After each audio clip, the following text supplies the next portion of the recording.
What's up everyone? So in this video I'm going to be comparing before and after the bearing upgrade. You've seen me put the wheels and tires on, and it's painfully obvious with all this weight added by these wheels, it definitely needs the bearings. So the only thing I can think is to show you how much throttle I have to get it to get up a piece of wood like this, at least for the first test.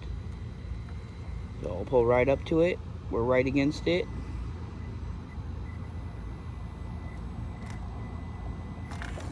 There it goes.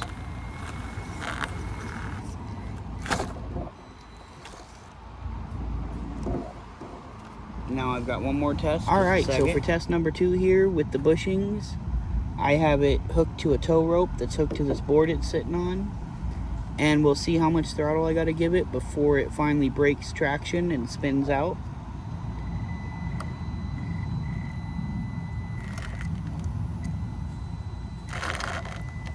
Right. Ooh. Full throttle and then it gives out. There we go, broke traction that time. So that's on the stock bushings. Alright, now I'm going to put the bearings in and we'll repeat these same tests. One more I can think of that I can do right now is, I guess, a rolling resistance test.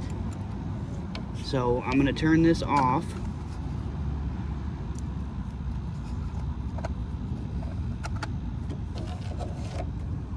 And then pick up the camera and see how far I can tilt this before it finally rolls. There it goes. So one more time.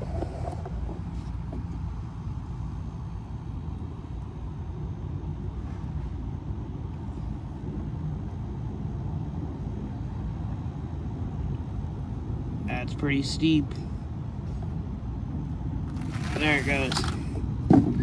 Alright, now let's put the bearings in. So I got the bearings installed, and while we were doing that, I decided to put the metal gears in and the metal drive shafts on. This is actually a little bit of heat shrink because, yes, you should either put purple or blue Loctite on the screws that hold these on, but I added some heat shrink just as a backup, so if anything backs out, it can't come completely out. And then for shocks, I put those on. We've got 35 weight oil in these, and I've got the medium stiffness spring, the black one, on the rear, and then these are the softer springs that came on the shocks in the front. So yeah, I'm going to try that setup, see how it is. Oh, one more thing I did. I actually took the 2 screws out here and moved the ESC and shock mounts forward a little bit so that these shocks are lean just a tiny bit, which gives it a tiny bit more articulation. So yeah, now we're going to try those same tests I did with the bushings, only this time it has the bearings in it. So first off, we have the piece of wood here. Let's see how it does.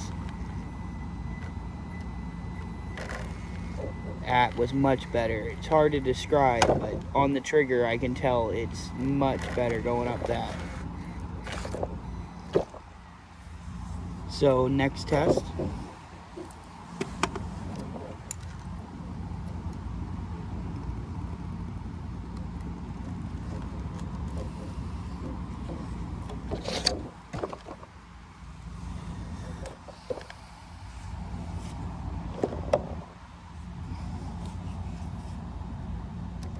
Now, same as before, I've got the tow strap on the back of this. Let's see how far I have to pull the trigger before it starts to spin out, or if it cuts out completely again.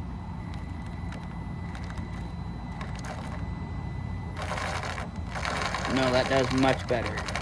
I'm still pulling the trigger quite a bit, but I can tell it's not full throttle and it's not cutting out like it did before.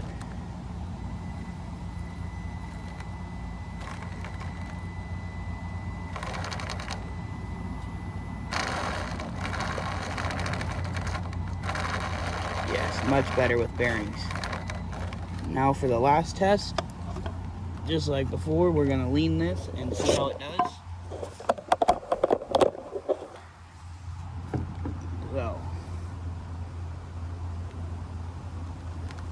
It rolls way sooner. Look at that. And that's with the drag brake. Let me actually unplug the battery so we can try it the same way.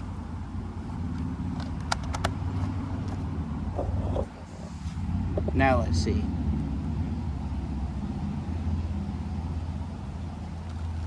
Yep, there it goes. And quicker too.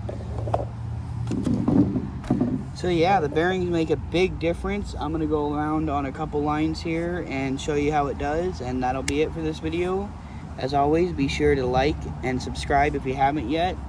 Subscribing is free and it helps out a ton, as well as share the video around. That helps out a ton too.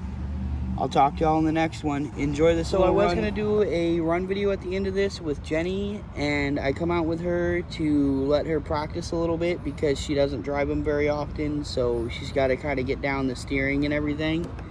Anyways, within like 2 minutes of starting that, the crappy stock servo here busted.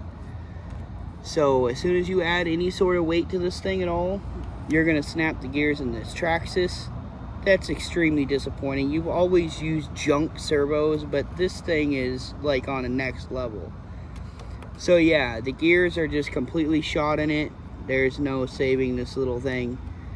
So I'm like, okay, I'll throw my Savox in this. I'll steal it off my Jeep Gladiator SCX24, and it seemed to work okay until I plugged in the lights, and there's obviously something going on with this servo. This is a good teaching moment, so I want to show you guys what it does. Now, pay attention to the lights. See if it'll do it. Yeah, they're kind of flashing here and there. That's the servo causing that. Now I'll turn them off completely, and it'll still do it. The light should be off right now. And you can see there's something up with the servo causing some weird issues, even with the rear. Like the reverse lights will flash here and there if it decides to do it. So there's obviously something going on with this servo. So I haven't used that. I got to get a new servo for it before I'm really going to run it around. I don't want to burn anything out. So yeah, that's the end of this video. I hope you all enjoyed. Yes, the bearings make a huge difference. I'm going to say that would be my #1 recommendation for an upgrade on this. And then now, of course, a steering servo. That thing's a joke. So yeah, speaking, it's 20 bucks for the gears for this crappy thing, okay? You can get a much better servo for 20, 25 bucks. So Trxx4m, seriously, the gears should be like 5 bucks, if that. So yeah. I hope y'all enjoyed the video. Rant over. As always, be sure to like it if you did. Subscribe if you haven't yet. That helps out a ton. And hit that bell icon so you're notified whenever I post.